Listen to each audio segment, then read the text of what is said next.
And we are live. Hello, Facebook friends and family. Welcome to another edition of the March for Unity, Civility, and Political Engagement. This month, our theme is on indivisible, being indivisible.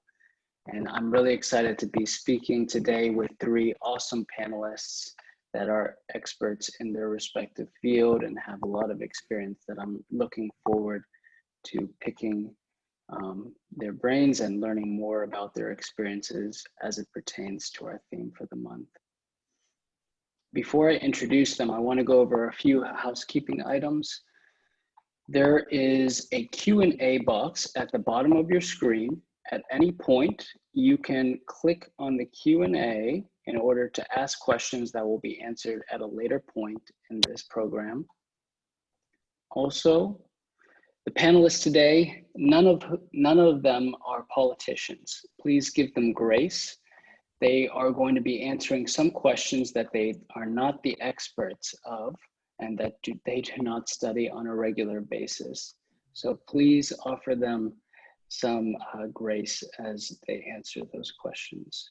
And our program will be running from 5 to 5:45 p.m. And it is per usual on this Tuesday after the first Monday of the month.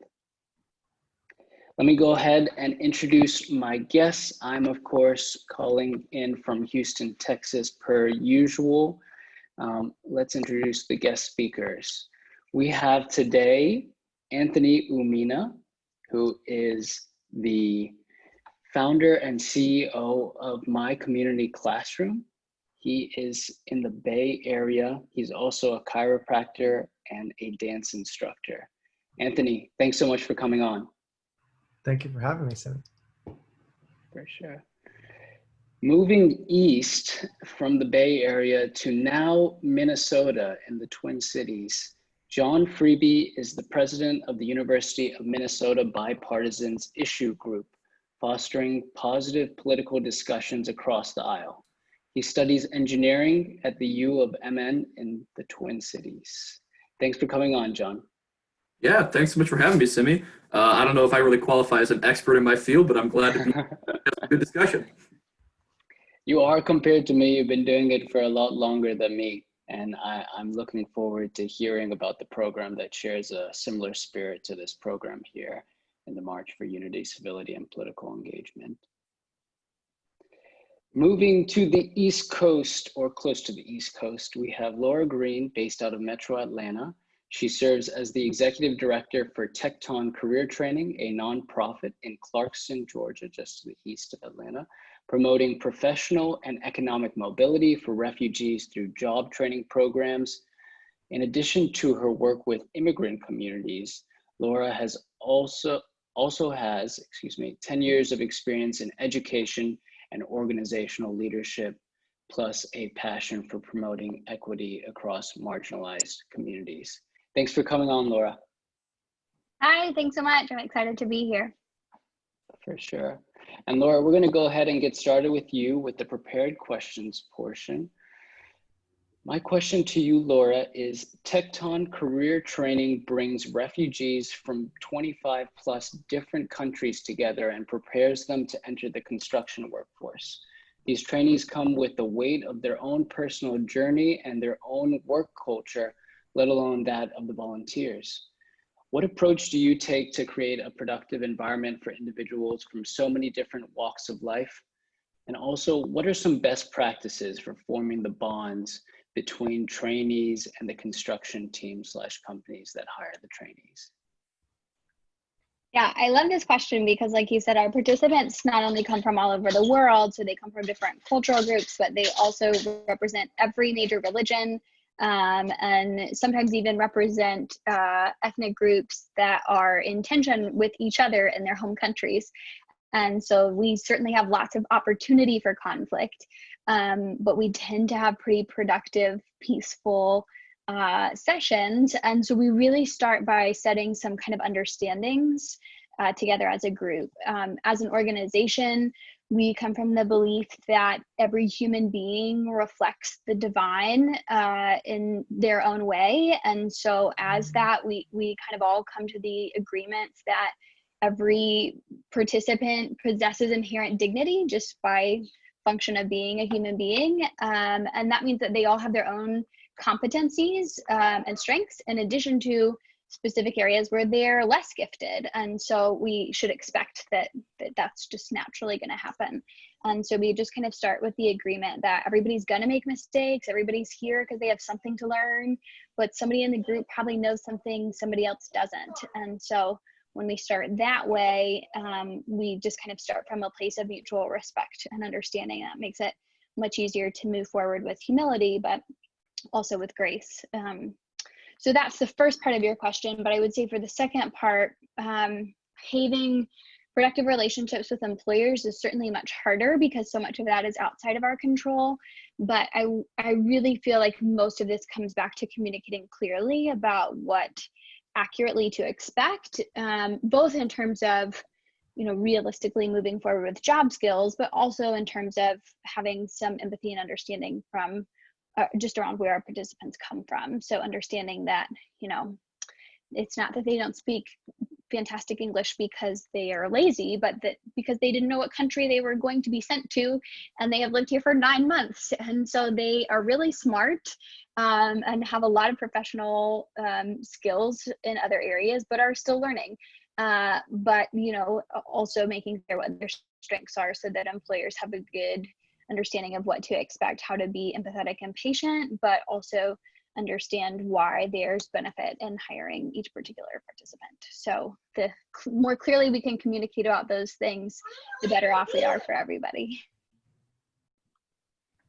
Sure. It sounds like someone's trying to communicate clearly back there. Indeed. But I am so pleased and encouraged and heartened by your approach.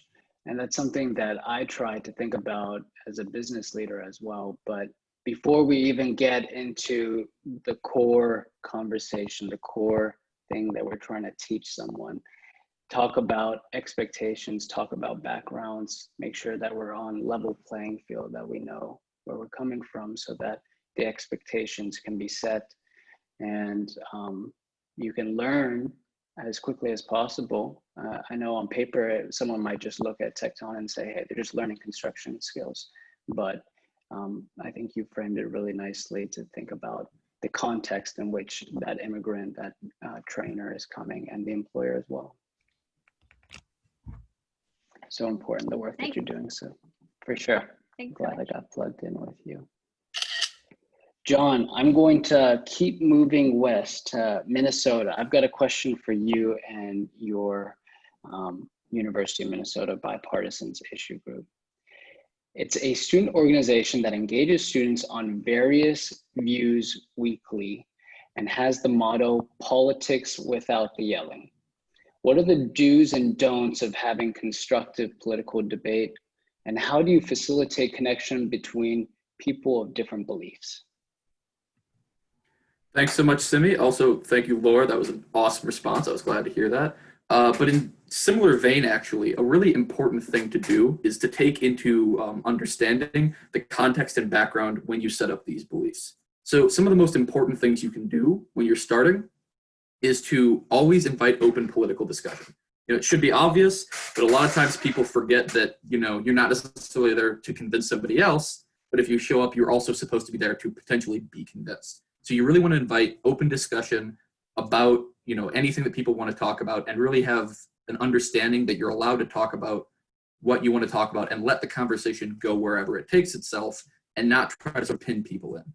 Now, some other good ways to achieve that are especially using small groups. I've found that if you have either one-on-one or too many people, the conversation sort of gets a sort of headbutting between people, if that makes sense, where you'll get somebody who's leading sort of one side and then the other side, and then either other people don't get to participate or the conversation gets sort of dragged in a direction people may not have wanted to take it. And along with this, it's also very helpful in my experience to establish a political topic, or at least a limited range of topics. Because if you simply say, hey, let's talk about politics, it's almost mentally overwhelming for some people. It can be really hard to sort of wrap your head around what you're going into, and providing a little bit of structure really helps people get into where the disagreements lie. And I found in my experience, that's the best way to do it. Obviously, of course, it's important to also encourage polite disagreement, because at the end of the day, even if you agree on a lot of the facts and you agree that this is the problem, people could still have different ideas on how to solve it. And so understanding that no matter how much you talk about it, you might just disagree is a really fundamental thing that a lot of people don't realize, but that's really core to what we do. And now, in terms of that political discussion, it's also really important to provide some starting points, especially with newer members when they show up. A lot of times they aren't sure what they know or what exactly they're supposed to be talking about. One of the best things we do is we provide a sort of brief list of like starter questions. For example, this past week we talked about the US judiciary, and we had starting questions such as, how many justices do you think should be on the Supreme Court? Something to sort of get the ball rolling. I found that helps a lot. Again, with these discussions, it's also important to allow for niche topics, let people explore what they want. It can really provide, some great topics that you usually wouldn't get to talk about or you wouldn't hear in the media. Now, there's also some really important things to avoid. I'm going to try to go through these quickly so I don't take up too much time, but one of the most important things in my experience is getting away from political parties, which can sound kind of ridiculous, especially if you're from the US and you're used to US politics. Almost everything revolves around them. But in my experience, if you ask somebody their political party and somebody else asks you your political party, every discussion you enter into after that point is framed in the sense of, I expect them to be thinking similarly to their political party. And so if you can avoid that, you can foster much more open and honest discussion. Some of my closest friends are in a completely different political party with me, but I know for a fact I agree with them on more issues than I disagree with them. It's just the nature of the reality. Another important thing in that vein is also avoiding wrong and right answers. You get this a lot in politics where people think there is only one way to solve a problem, and if we try to solve it any other way, things will get worse. If you acknowledge the fact that a lot of times people agree on where they want things to end up, and they just disagree with how to get there, you can make so much more headway. Other really a little bit smaller things to avoid is you got to remember you can never completely eliminate bias. It's much better to try to be a little bit unbiased and then just acknowledge the bias is there. Along with that, you can do things like citing sources, and you just try to be consistent. But the biggest thing definitely is to avoid pressuring responses. I've found a lot of times when somebody is on the border of changing their mind on an issue, what'll happen is somebody who's disagreed with them gets a little too eager and says, basically like, oh, well, you can't think of a response. You better agree with me now. But really, that's, anybody who's ever had their mind changed can tell you that's not how it works. So if somebody isn't sure on something, or even more if somebody is willing to admit that they aren't sure, the best thing you can possibly do is just let them be unsure. Let them move at their own pace, and you will have the best, most intellectually honest conversation you can have. All in all, I'd just say, promote open discussion, promote connections between people over political parties, and if you do all those things, you should have a fantastic discussion. Thanks again. John, you are an expert. That was a great answer. I really appreciated that, and that's something that I am not able to actively take notes right now, but I'm recording this and I am going to go back and listen to that. So I really appreciate what you've said. It's things that I've thought about, but having them concisely put right there, I really appreciate it. And I appreciate that you guys as students are going and being active in politics when the stereotype is that you're not. Yeah, thank you so much. For sure, John. Going all the way to the West Coast, Anthony Umina, I have a question for you. Anthony, you've been gracious enough to talk about a personal story of yours. I really appreciate you opening up to me and to the viewers, because I think it adds a lot of, your experience adds a lot of value and can add insights to people as they see the November election occur, both at the federal level as well as other levels of politics. In 2014, you led a team of mostly rookie Latin dancers, including yours truly, to perform locally and internationally, some of them for the first time in their lives. Months prior to the performances, you and your then fellow dance partner separated, leaving you to lead the team, make finishing touches to the choreo, and train the team. I'm struck by some of the similarities between your experience then and the experience of the soon-to-be elected American president in November. In both situations, there's a job to lead an organization after an emotionally charged event. Two leaders are at the center that ultimately left one leader moving forward with the group. And some in the organization may be unwilling to move forward due to the ties to the other party. A few questions for you about your experience to help us think about the experience of the soon-to-be elected president and other elected officials. How did you complete such a task after the separation, just generally speaking? What did others do to support you? And for those that were sympathetic to your partner, how did you approach them as it pertains to the team? Yes. So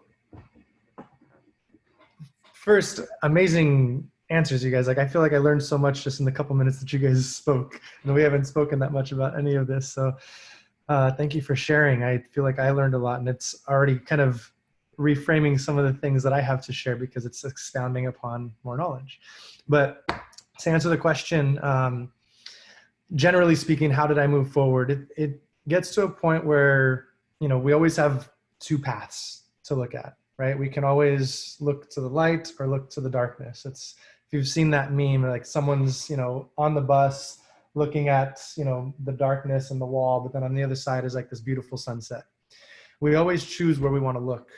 And for me, in that moment, you can choose to, like, you know, ruminate in the darkness and in the heavy emotional state and sit there, or you can choose to create. And for me, creation is like the ultimate beauty, the ultimate light, where we can really like move forward into the next piece. We can take who we were, what we were doing, and move into the next stage, the next chapter of our lives, and really focus on creation. And that opens up a lot of new doors. So for me, moving through that moment, it was all about creating something new, taking what we have and moving forward. The second part of the question was, what did others do to support me?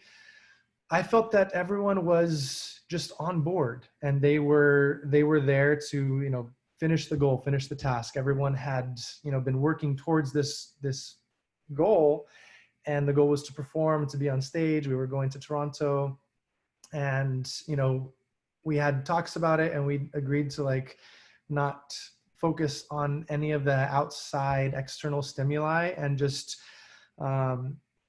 meet people where they were at, like John said, right? In order to have understanding, we have to really meet people where they're at, kind of find the commonalities, find the things that we do agree on, and focus on creating from there. And most part of the time, there's a lot more commonalities than there are not.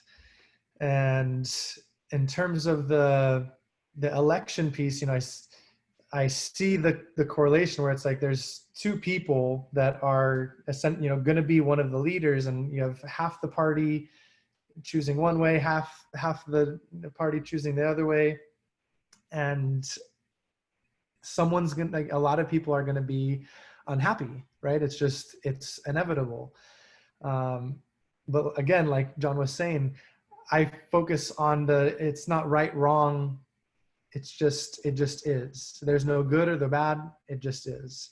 And when we focus on what we have and moving forward with, you know, the tools that we're given and the system that we're given, we then can grow and expound upon new things. I think this brings me to that Bible verse which says, God grant me the serenity to accept the things I cannot change, the courage to change the things I can, and the wisdom to know the difference. I think having that understanding of that there's just things in life that we're not going to have any control over, and all we can do is focus on ourselves. And the best part of where we are as humans is creation.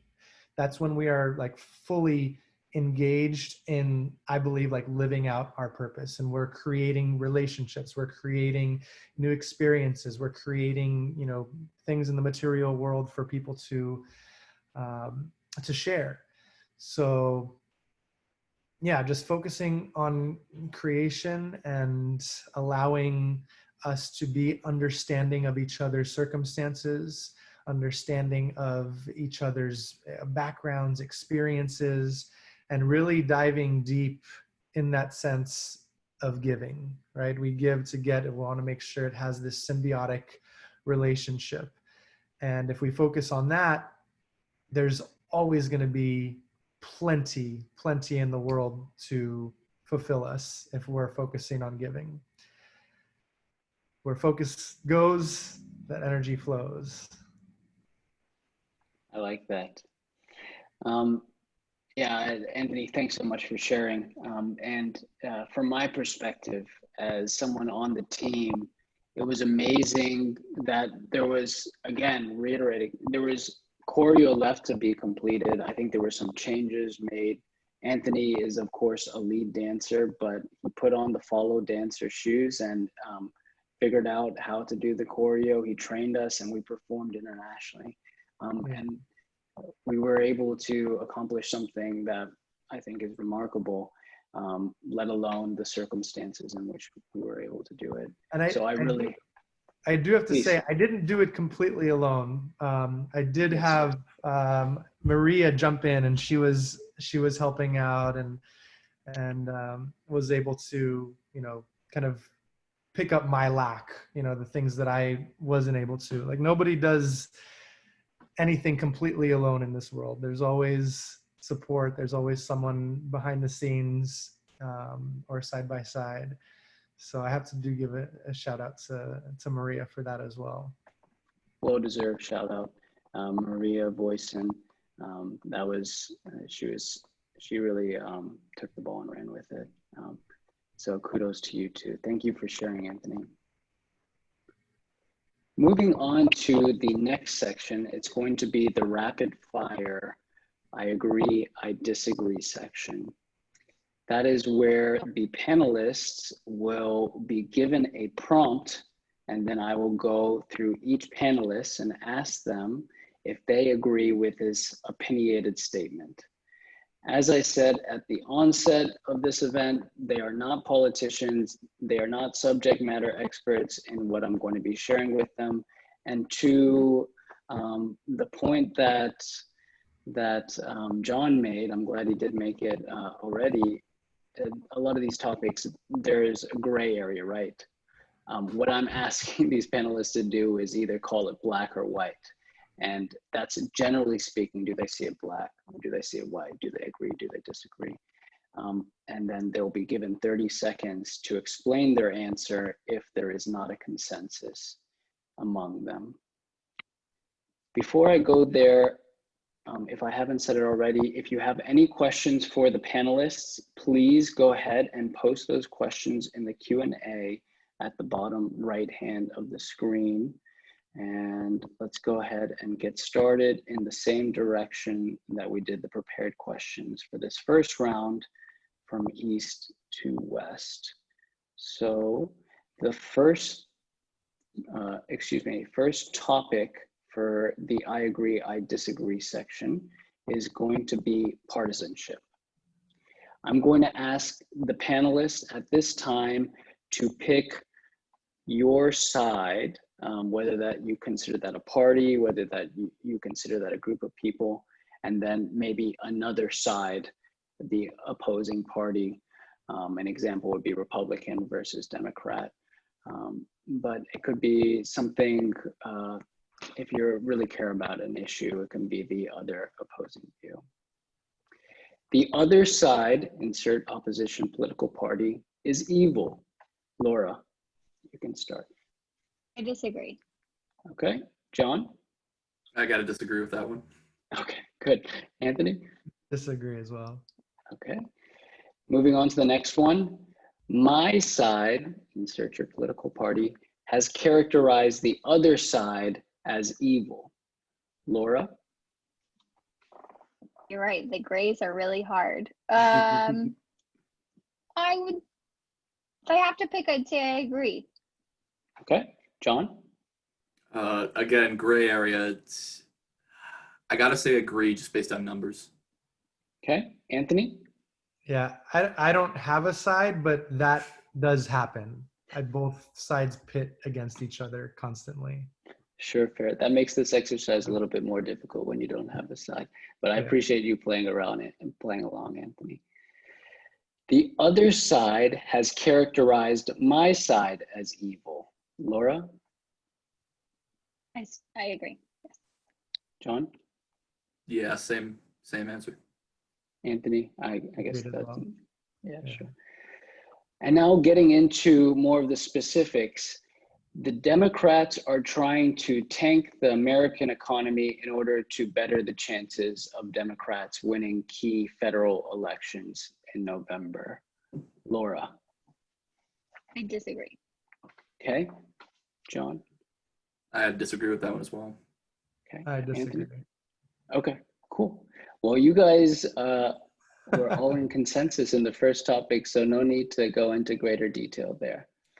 Moving on, I'm going to let John go first in this next section, which is COVID-19 and healthcare. The end of the COVID-19 pandemic is in sight for America.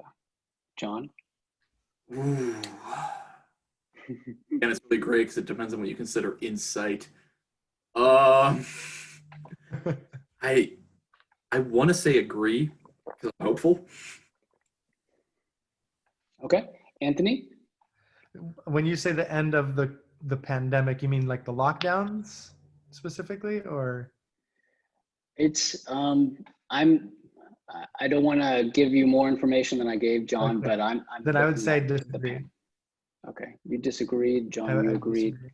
Sure, Laura. I think I would disagree. Okay, great. Okay, so this is our first time where there's not consensus. John, I'll let you go first. Sounds good. So again, it depends on what you consider by insight. You know, some people have a much wider window for that than others. But from what I've heard, everything I've heard says they're developing vaccines that are at least looking promising and should at least work on groups of people. And those should be able to be distributed. I think it's by this summer. I don't want to put out false information on there, so definitely check that because, you know, again, I am not an expert. But realistically, I think once we start circulating vaccines, it's going to mean that most groups will be able to open up because the biggest thing, as I understand it with this pandemic, and again, I am not a healthcare person at all, the biggest thing that I understand with this pandemic is that it's not very dangerous for most people, but it is extremely dangerous for people who have certain risks. And so I think once we start seeing that vaccine, it's going to allow those less at-risk people to open up significantly. Thank you, John. I appreciate that perspective. Anthony, I'll let you go next. You said you disagreed that the end is in sight for the pandemic in very general terms. Why do you disagree? So I disagree because I think this is going to be drawn out a lot further with all the competition, I guess you can say, around the vaccines and what is the most efficacious vaccine and which one will be most widely distributed. It's kind of like a race for it. I have different thoughts on vaccine that probably also go against the alternative, narrative, or the main narrative. I have an alternative way of looking at that. But yeah, I believe that health essentially comes from within, and that we don't necessarily need a vaccine to open things back up.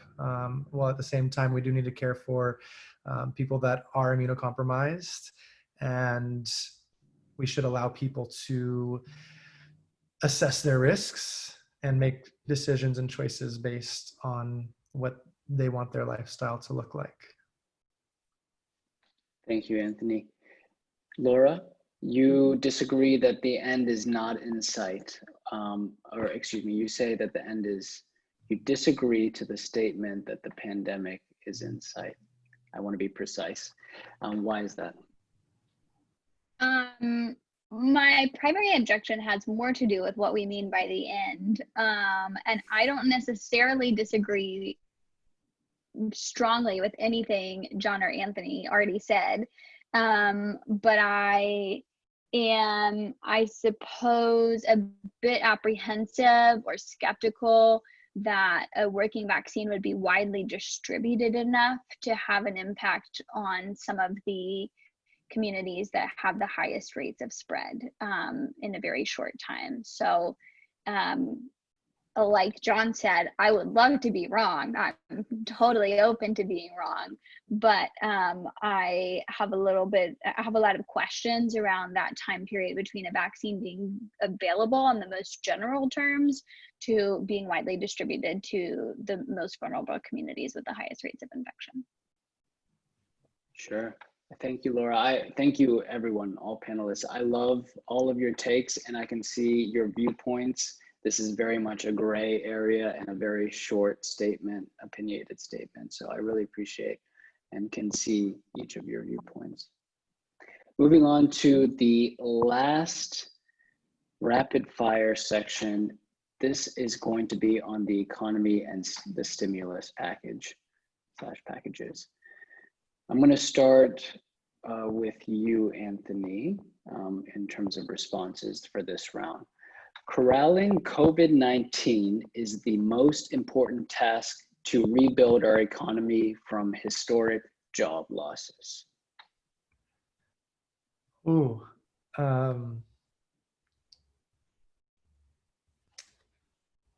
I would say yes, because of the lockdowns and just the state that it's put everyone in. It's completely crippled our entire economy. I think unnecessarily, but that's another topic. Great, thanks, Anthony. Laura? Can you repeat your statement one more time? No problem. Corralling COVID-19 is the most important task to rebuild our economy from historic job losses. Sure. Yes, I agree. Okay, cool. And John? This is a hard one.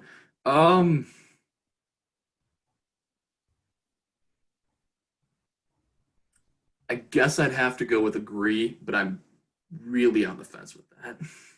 Okay, fair.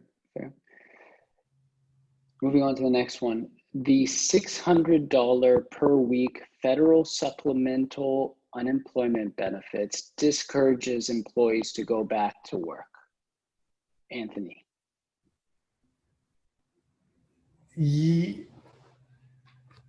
Yes, I think I agree with that. Cool. Laura? For generalizing, I disagree. Okay. John? I think in general, I'd have to agree with that one as well. Okay. Anthony, why do you agree that the $600 per week federal supplemental unemployment benefits discourages employees to go back to work? Because I think anytime a system is set up to help or aid people, it kind of is like putting a Band-Aid on a broken bone, and it's easy to just be fed. And I wouldn't necessarily, like the term discourages. I don't think the stimulus itself discourages them, but innately, if you're just getting money without having to do anything, there's less incentive for you to actually go out, right? We're creatures of survival. And if we're just like given handouts, then we're just going to find ways to, use the handouts, versus if we are truly like in survival mode, we're going to do whatever it takes to, feed ourselves. So yeah, I think it's easy to fall into that trap of just like using the crutch. I hear you. Laura, you disagree to that statement. Why is that? Yeah, I'm a little tempted to amend my answer, but I'll stick with it for the sake of discussion. on a large scale, lots of the population that we serve are, well, I know a lot of people that received the benefit, but lots of the people that we serve are people who make less in their jobs than the stimulus provided. And while there were some individuals who would be content to continue that way, the vast majority of people that I've interacted with are people who are still eager to get back to work. I think, actually, Anthony, a lot of what you said about like creating and that being like a really, all the things you said about creating being such a powerful experience for humans, I think is kind of in the same vein, that I think we're sort of driven to this concept of work or creation or whatever term you want to use. I think my objection, which was not included in the question actually, is that there's a different problem with why the $600 is more than what a lot of people are making, but that's not the question that you asked. So we'll put that one to the side. Sure, a conversation for another rapid fire section. John, you agree that the $600 per week federal supplemental unemployment benefits discourages employees to go back to work. Why is that? Yeah, so actually I feel like I'm kind of right between these two on this, which makes it, I'm kind of glad that I went last then, because I think I'll be able to bounce off of both of them pretty well. So in my personal experience, I got to disagree with Anthony a little bit, whereas I agree with Laura that most people do generally want to work. They want to do something. I think a lot of people found out when we first went into lockdown that sitting at home and really not having anything to do for 2 weeks sounds great for the first 2 or 3 days. Then all of a sudden, you want something to do. However, there are some people that applies to, absolutely, but in general, I'd say most people do want to work. However, the reason that I still agree that it discourages people from returning to work is because realistically, I think the majority of people also want to avoid, risking coronavirus if they can. And so I think it's a situation where people want to stay away from work because of coronavirus for as long as that is economically feasible. And therefore, giving them $600 a week if they don't have a job extends the deadline where that is economically feasible for them.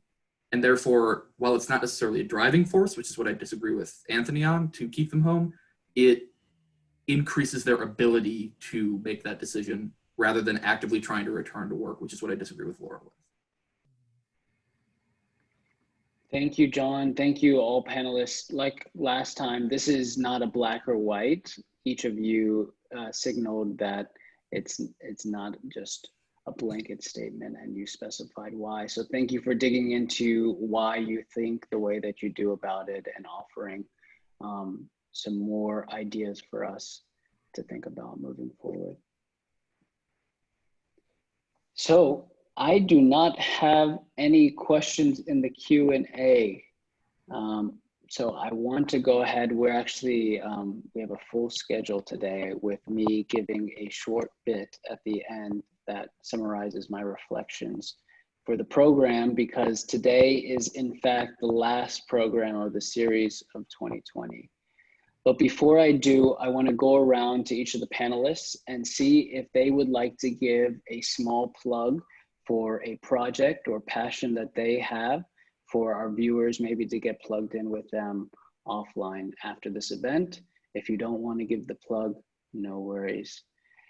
First, starting in the same order we just did the rapid fire. Anthony, it's so good to see you, man, and get reconnected with you. And thank you so much for your time and your input. I want to connect with you after this, a lot of follow-up from here. And I really appreciate you coming on. Thanks for having me. It's a pleasure to see you. For sure. Would you like to give a plug? Sure. I'm working on a fully autonomous, globalized, sustainable education marketplace. And the idea is essentially to make homeschooling available to all families. I've actually been working on this for about 3 years, and ironically, COVID churned everything into distance learning. So I myself, with my 2 kids, kind of follow in line with the unschooling, world schooling model of thinking, where it's all self-driven, innate, child-led education, where it's like, I'm not here to teach my children. I'm actually here to kind of like give the environment, but then learn from them how they actually are learning. Because education nowadays, you know, we have immeasurable access to information at our fingertips, and we're never going to access more than 1% of the information that exists out there. So really focusing on, you know, child-led education, and it's called WorldSchool. I know you had you said My Community Classroom, but we're actually WorldSchool now. We changed the name recently, and the website's worldschool.org. And the idea is just to empower parents, teachers, and children to create their own fully autonomous educational environment and really allow children to thrive and grow from within.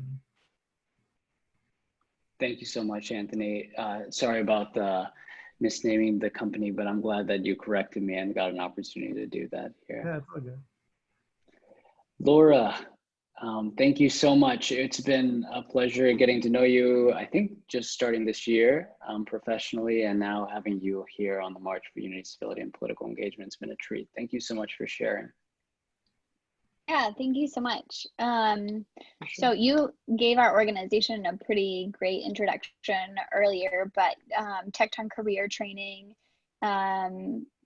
where I am the executive director, is a nonprofit, a real, you know, Simmy mentioned construction training, and that's where the bulk of our day-to-day work happens, but our real big goals are long-term economic and professional mobility for the refugee community. And so we are in the middle of relaunching and launching for the first time a lot of new programs that focus on that sort of long-term ongoing development in a way that's more holistic and empowering than we've been able to deliver before. So if anybody's interested in following along with the work that we're doing, we love to tell the stories of our students and our community too. So certainly you can follow us on Instagram or email me at Laura@TekTon. It's okay, go ahead. Sorry. TekTon is TekTon training.org. But yeah, we are preparing to, soon we're going to launch a crowdfunding campaign to help cover the expenses that were not covered by the PPP loan so that we can reopen our in-person trainings. And in addition to sharing the cool things that our students are up to, we're also always welcoming skilled volunteers, both locally and virtually. So we'd love to keep in touch with y'all. So cool. And Clarkson has a huge refugee community. I'm so glad that they have you guys as a resource. Thank you again, Laura. Thanks so much. Yeah. John, last but not least, thank you so much for coming on. I know we didn't have a relationship before the March, so I appreciate you rolling the dice and seeing what this is all about. Yeah, I'm glad you invited me. This was an excellent time. It's great to meet all you guys. And as much as I'd love to plug something, the nature of being a student organization through a college means it's not very easy for people who aren't, students to get involved. On the off chance that anybody who sees this is a student at the University of Minnesota Twin Cities, come check us out. It's a great time.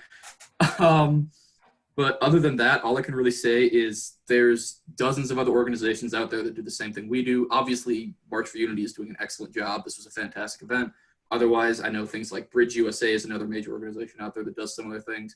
If you're interested in what we do, find somebody on a national level who's doing it and either join them or start up your own subgroup. It's a great time. You learn so much. It really opens your mind to so many things. And all I can say is that if you want it, it's out there. You just got to go find it.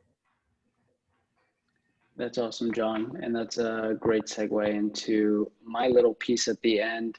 Thank you for coming on, John, and sharing those best practices, and I will be instituting them myself. At this time, I'm going to go ahead and turn off the video and the audio for our speakers so that I can just do a quick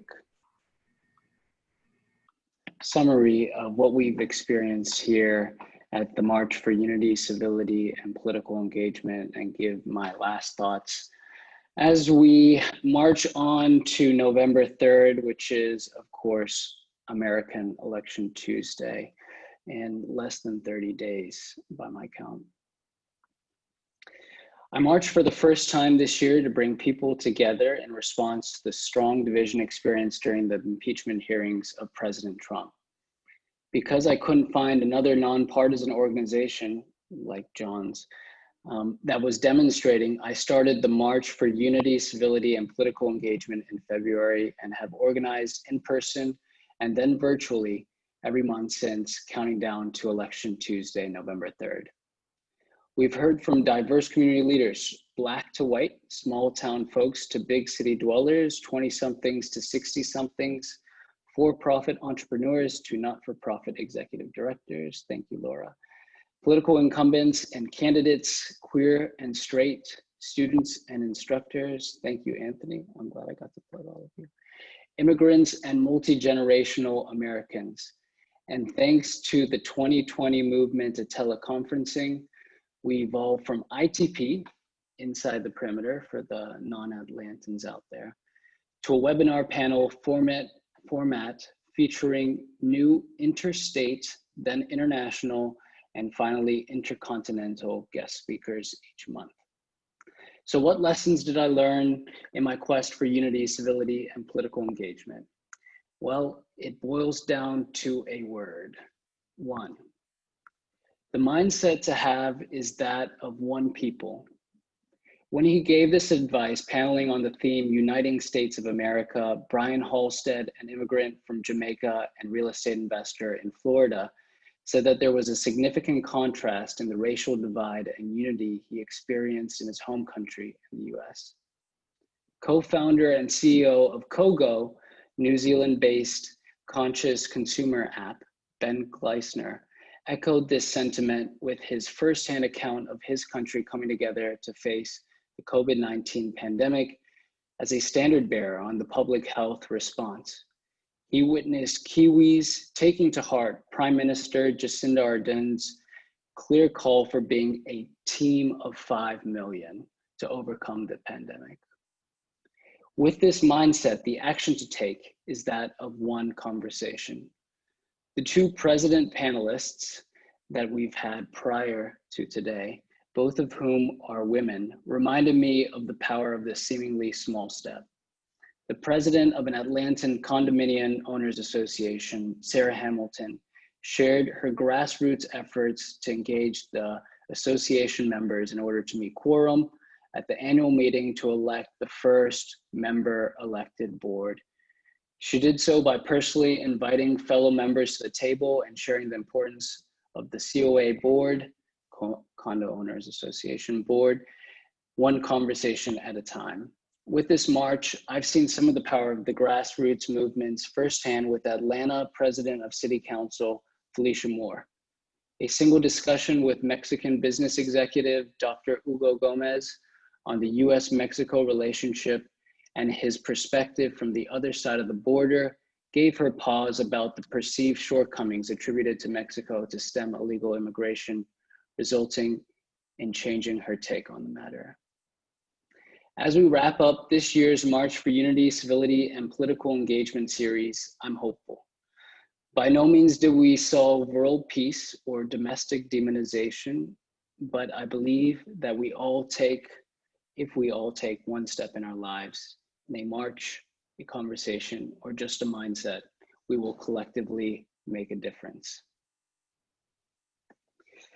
Thank you to everyone that has played a role in this march. I would not be here without you guys, going back to what Anthony touched on today, and that is that one person is not able to do things alone. In particular, I want to thank my friends and family, one of whom I think just walked into my home. In particular, Diana Jang, who was one of the original marchers with me in February when we started this march, and Hans Yadav. Us three people were the original marchers willing to march with confusing and sometimes contradictory signs with poor handwriting through the city of Atlanta. True story. I also want to thank my friend Alex Dos Santos, who was able to offer some Zoom support during my sessions.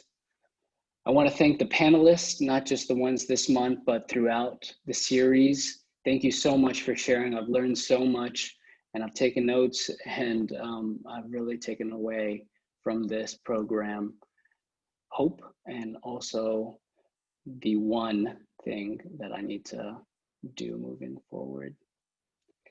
I want to shout out in particular to the person who tuned in from the longest distance away, Ben Gleisner, who I mentioned, who is the co-founder and CEO of Kogo, again, a conscious consumer app based in Wellington, New Zealand. And I also want to thank Brian Halstead, the real estate investor based in Miami, Florida. He was the only panelist to appear multiple times. Thank you, Brian, for joining us and showing your support. I want to thank the panelists that agreed to be backup panelists. Not exactly a sexy title, but I really appreciate that. That gave me some peace of mind going into the panels. And lastly, I want to thank the participants. You guys have encouraged me, whether it's through live events or watching the recordings, and you've given me feedback, and I've tried to make this event better. That being said, moving forward, if you have suggestions, if you have speakers that you think I should tap, please let me know. If you're interested in this, the March for Unity, Civility, and Political Engagement, I'm planning on continuing the march in 2022, the next American election cycle. Until then, if you're interested in watching some of the marches that you haven't caught, excuse me, you can go on Facebook or YouTube pages for us, and you'll find all of the recordings of our webinar panels. Until I see you again, hopefully in person, but if not, virtually, take care of yourself.